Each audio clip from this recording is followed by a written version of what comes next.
হালাল হারাম বোঝে না, টাকা পাইলে মসজিদ ছাড়ে না। খা কলিজা ভইয়া খা। ভিডিওটা সর্বোচ্চ শেয়ার করবেন। আমরা একজন সমন্বয়কে পরিচয় করিয়ে দিতে চাই।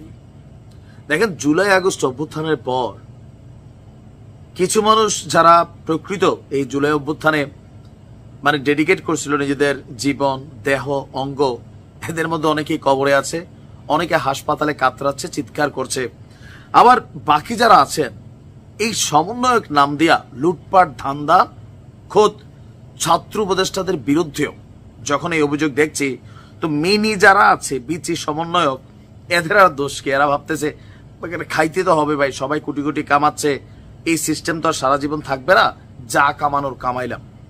মসজিদ হোক, মন্দির হোক, যাই হোক, টাকা হইলেই হইছে। ভিডিওটা শেয়ার করবেন। আমরা এই সমন্বয়কের দৃষ্টান্তমূলক বিচার চাচ্ছি।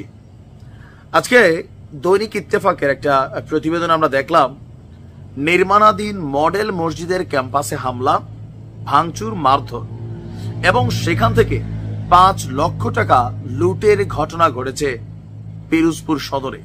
আর এই ঘটনায় বৈষম্য বিরোধী ছাত্র আন্দোলনের সমন্বয়ক মুসাব্বির মাহবুব সানি, তাকে গ্রেপ্তার করেছে police. Police super Mukit Hasan Khan বিষয়টি নিশ্চিত করেছেন।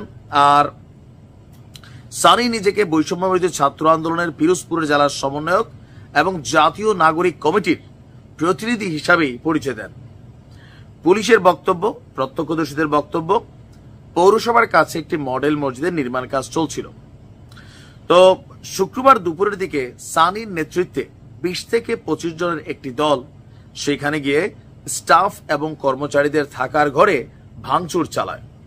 এ সময় হামলাকারীরা সেখানে নির্মাণ কাজের জন্য বানানো কার্যালয়ের ভেতর থেকে 5 লক্ষ টাকা ছিনিয়ে নেওয়ার পাশাপাশি প্রমাণকে মুছে দেওয়ার জন্য সিসিটিভি, হার্ড ডিস্ক এগুলা ভেঙে ফেলে দাবি ঠিকাদারি প্রতিষ্ঠানের কর্মচারীদের।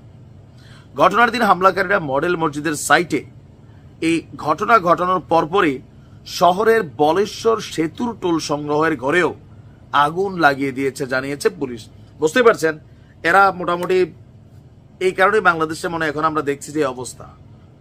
দোষ হচ্ছে বরাবরই ছাত্রলীগ, আওয়ামী লীগের সরকার ডেভিল হ্যান্ড চালাচ্ছে, কিন্তু এরকম সমন্বয়ক যারা ডেভিল আছেন এদেরকে কিন্তু কেউ টাচ করতেছে না ওইভাবে। ঠিকাদারি প্রতিষ্ঠানের যিনি ব্যবস্থাপনা করছেন এমডি সাহেব, তিনি বলছেন হামলাকারীদের মধ্যে সানি আগেও 20 লক্ষ টাকা চাঁদা দাবি করেছিলেন। শুক্রবার তার স্টাফ এবং কর্মচারীদের থাকার ঘর ভাঙচুর করে অফিস থেকে 5 লক্ষ টাকা ছিনিয়ে নিয়ে গেছে। এছাড়া সিসিটিভি এবং হার্ড ডিস্ক ভেঙে ফেলেছে। আর এই ঘটনায় তিনি চাঁদাবাজির অভিযোগে থানায় মামলা করেছেন, পরে পুলিশ তাকে গ্রেপ্তার করেছে। আমরা ভাবতাম যে না, মানে এই দেশে ভালো একটা রাজনৈতিক দল তৈরি হবে যারার চরিত্রটা হবে, মানে এই দলের কর্মীদের ফুলের মতন। তবে ফুলের মতন ঠিকই, এটা ধুত্রা ফুলের মতন বিষাক্ত। যে যেই জায়গায় বসছে প্রত্যেকটা সমন্বয়, মানে যাদের বিরুদ্ধে অভিযোগ আমরা অলরেডি দেখছি বিভিন্ন জায়গায়, ভালোই কামাই, 2 পয়সা ইনকাম। বৈষম্য বিরোধী বাংলাদেশ, যার যার মতো করে শেষে ধান্দা করবে, লুটপাট করবে, আওয়াজ হবে না, কারণ সরকারে তাদের নিয়োগকর্তা তারা বসাই রাখছে। বিষয়টা কি আসলে এরকম? বাকিটা আপনারা কমেন্টে জানাতে পারেন।